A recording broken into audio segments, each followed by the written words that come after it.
Hi guys, thanks for tuning in to this episode of Borrowed Delights. Today I'm going to share with you how to make my broccoli and mushroom stir fry.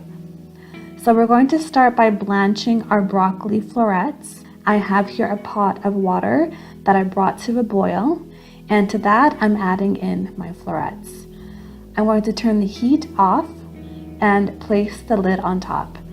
I'm going to allow my broccoli to sit in the boiled water for about 2 to 3 minutes, and then I'm going to drain the broccoli from the hot water and run cold water over the florets to stop the cooking process. And your florets should be nice bright green in color and firm in texture. You do not want soggy, mushy broccoli for this recipe. So you're going to go ahead and set that aside. And now in another large saucepan, I have here some oil that I've heated over medium heat, and to that I'm adding in some sliced onions.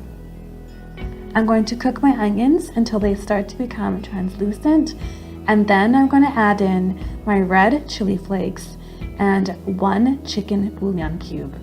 I'm going to stir these ingredients into my onions, and of course when it comes to the red chili flakes, you can add as much or as little as you like, depending on how much spice you like.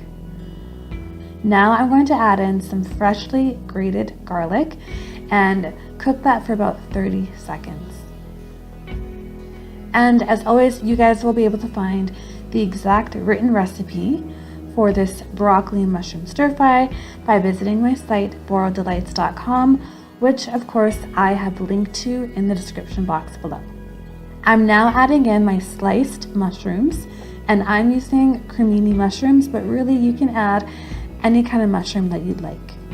I'm going to cook my mushrooms for about a minute, and then I'm going to add in my blanched broccoli florets. I'm going to stir this to combine everything and cook this for about another minute or until the broccoli is heated through.